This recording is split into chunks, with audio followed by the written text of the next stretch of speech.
Hi, I'm Demetria, and you're listening to Soul Podcasting. This is a podcast where I share weekly insights, advice, and support for new and veteran podcasters. I'm your Impact Podcast Coach, and I'm here to inspire and motivate you to launch and grow your podcast and make an impact on your community. You're listening to episode number 4. Well, welcome back, my friends. Thank you so much for listening in. On the last podcast episode, I talked about some of the benefits of podcasting. So if you didn't catch that, go back and listen, because I share some of the reasons why I believe it's imperative that if you have a business that's a virtual business and you are looking for a place online to share your content in a way that's personable, podcasting is definitely the way to go. I think is one of the few ways that don't require a lot of commitment from your listener or viewer, from your audience, but that allows your audience to feel super connected to you and desire to commit to listening to you week after week. So I just think it's a wonderful medium to spread your message.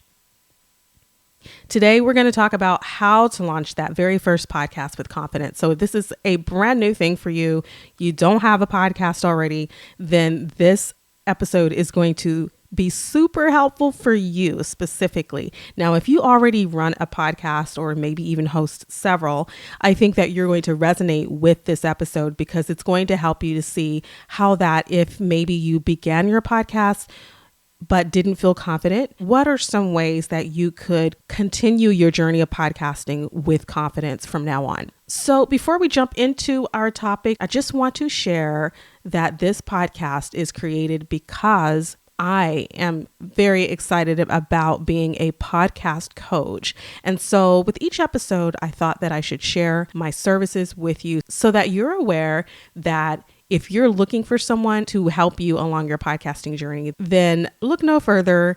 I am a podcast coach, and I could very well be the one to help you to launch and create your podcast. So I would invite you to come on over to impactpodcastcoach.com. That's impactpodcastcoach.com.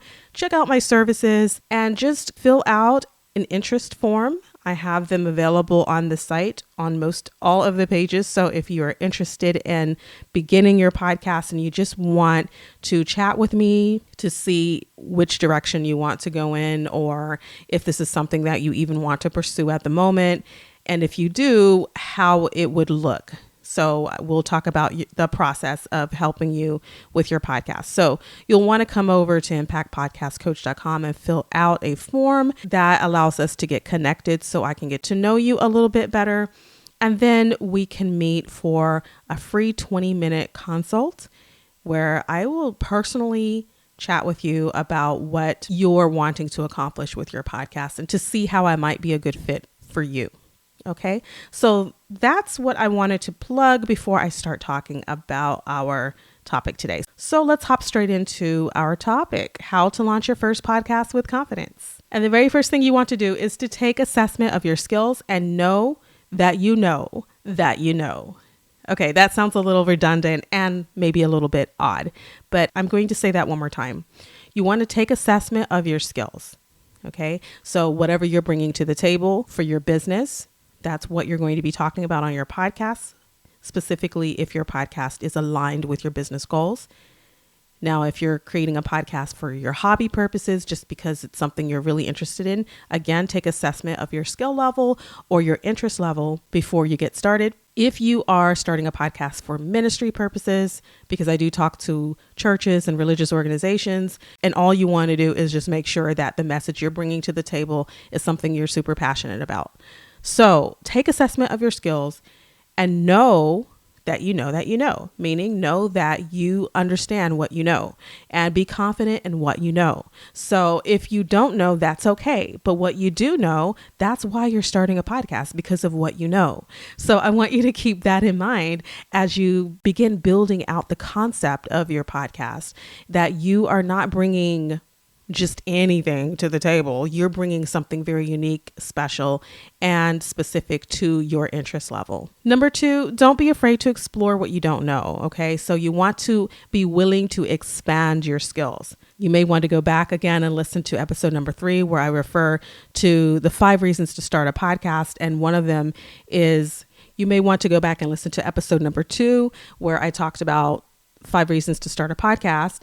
And so one of those reasons was that podcasting helps you to grow as a professional. So you don't have to know everything right now when you first get started. You know what you know, but you also don't know what you don't know. So when you get started with your podcast, you can't assume that you know everything or that you need to know everything in order to have a successful podcast. What happens is, as you start talking about your topic every single week, researching about that topic and reaching out to your guests, if you're going to have people that you will interview, then you will begin to learn more about your subject of expertise every single week. And so maybe you're not necessarily starting off as an expert. Maybe you don't feel like you know as much as you should. You know what you know. So stand on what knowledge base you already have and be okay with that, knowing that you're going to expand your knowledge as you grow your podcast. So 1 year from now, you're going to know so much more about your topic than you knew 12 months ago. The third thing that I'd like for you to do when launching with confidence is to choose recording and hosting tools that you're really comfortable with. So you want to make sure that whatever you choose to do with recording your audios and editing those audios and publishing them to your host is a workflow that is easy for you. So you want to get into your systems and your routines, and you want to make sure that you enjoy the process of podcasting. So if you don't look forward to firing up your microphone because you're afraid that it's not going to connect to your computer properly, or that somehow the recording software isn't working right, it's really buggy and you can't get everything to work the way that it should, or something is glitching, or you're not sure the process of uploading your audios to your hosting, or maybe you're not even sure how to create really clean edits. And so maybe you're a little bit uncomfortable with the editing process, maybe even a little embarrassed because you're not sure if your edits are coming out okay. So all of this you have to take into consideration when creating your podcast. And if you are afraid of any of these things, then you're not going to launch with the type of confidence that you need to have, because you want to be confident every single time you show up. So you'll want to work through those processes and iron out all of those kinks on your first couple of podcast shows, so that by the time you're at your third or your fourth, you're feeling more confident and you're feeling like you can just jump in and do what you need to do every single week to get your message out there. It becomes a workflow that's easy for you.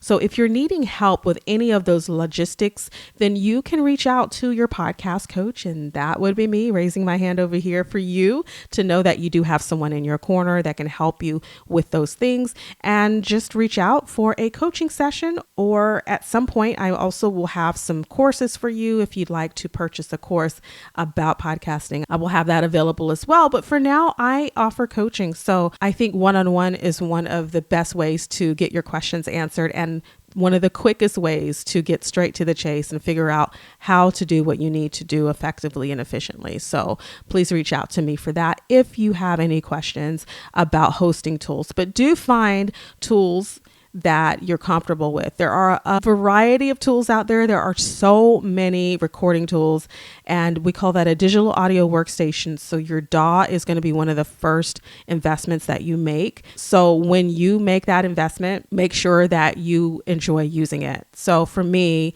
my workstation includes Adobe Audition and my Shure SM58 microphone, but I also have it connected to a mixer in order to connect it to my laptop. So I have that audio interface in between my mic and my laptop. That is my workspace, and I know what to do whenever I come to my computer. I keep my microphone plugged into my mixer. I turn on the mixer. I connect the mixer to my computer. I open Adobe Audition. I fix some of the settings in Audition to make sure that it's recording from the mixer. And then I just press record and start talking. So all of that takes me less than 60 seconds to connect every single time I sit down to record, which is why I can record so many episodes for so many different shows because I have my workflow in place. And so on another episode, I think I'll talk more about that specifically and more in detail. But I just wanted to give you an overview of what it means to record and host using tools you're comfortable with. When I'm done editing in Audition, I send everything off to Spreaker at the moment. That's what I'm using, but you can use any. Like I said, there's so many options out there. So if you're using Libsyn, if you're using Podbean, whatever you're using, just upload it and you're good to go. Okay. Then it's going to be automatically showing up on your updated RSS feed. So all of that is some tech speak. And so if you're into that, you kind of understand what I'm saying and what I'm talking about. And even if you're a little bit like, okay, Demetria, that's a lot at once. No worries. On future episodes, I'll be sharing more detail about what those processes mean. And we'll talk more about that later. So I'm really looking forward to sharing more about the process of podcasting.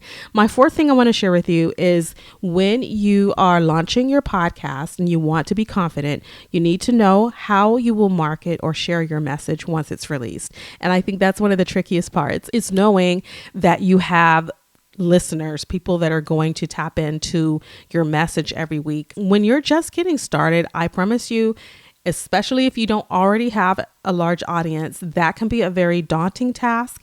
And it can be a little bit scary because you feel that you're creating something that nobody's listening to. But that is where you have to create momentum. So you'll have to get out there and market your show. You'll have to share your show with people. So you'll have to share on all of your social media. You'll need to tell everybody about your shows. You will need to really establish the fact that you have created something that is worth listening to. And so in the beginning, it's going to be whoever will listen kind of situation. So if you are on Facebook groups that have your niche audience and target market, then especially if they give you an opportunity to share your business throughout the week or something that you've created, some piece of content, you'll want to make sure that you share your content on those days. Be very aggressive about it. Just make sure you're following all the Facebook rules and all the group rules. But when it's time to share, don't hold back. Don't be shy about it. Go ahead and share your podcast every single time you can. If you have a new episode, share that. And if you're looking for guests to interview, say that you are. And this can help bring some leverage to your podcast as well. But definitely start with family and friends and let them know that you want them to spread the word. So it's called a call of action. You want to put the pressure on your friends and your family to tell others about your podcast. So really the marketing is going to start with you. Now, if you must put some money into it, you could definitely use Facebook ads or Instagram ads, but that's not something I recommend on the front end, especially if it's a brand new podcast and you haven't quite set it up yet to be monetized. So I wouldn't put money into marketing my podcast initially. I would just make sure that I'm putting systems in place to begin building organically. So make sure you have a mailing list on your website. Make sure you're housing your podcast on your website and bringing people to the website so that you can collect their email addresses and send them something of value in return. But that way they're on your list and that they know every time you have a new episode, you're going to email them and let them know what's happening. So you can grow your list personally that way as well. We'll probably talk more about that in future episodes also. And then number 5, you just want to tap into your passion, tap into your message, and get clear on your drive to create your podcast. So once you do those 5 things and you end with the passion and your message, just kind of to reiterate why you began your podcast in the first place, then you're going to have a lot more confidence every time you show up. Every single time you have new content to share, you're going to have confidence and you will build confidence. So you may not start with it, but by episode 3, you feel a little better. By episode 10, you're feeling a lot more comfortable, and just keep going. Have a number in mind so that by the end of the year, you would have had X amount of podcast episodes published and released. Or maybe your goal is 4 episodes per month and you're just doing that. So once a week. Maybe your goal is twice a week. For me, I run 4 podcasts. So I do 2 podcasts once weekly, and then I do the other 2 podcasts twice monthly. So I have some space in between when I release those episodes. But 2 of them, because they're brand new and I'm growing them with a little bit more tenacity, I'm coming at those podcast episodes every single week. So I just wanted to encourage you on this show that you can do this. You can launch that first podcast. I am here for you. I'm rooting for you. I know you can do it. And I want you to be confident in creating that very first podcast. So thank you so much for listening to the show today. I invite you over to impactpodcastcoach.com. Reach out to me for that 20-minute consult that is absolutely free to you. You can also download my free Soul Podcasting Blueprint. It's a 10-step framework that I use in my coaching process, and it will help you to know everything A to Z about starting your podcast. So I invite you to sign up for that. It's free for you. And that's all I have for you today. Thank you so much for listening this week, and you have a wonderful rest of your week, and happy podcasting.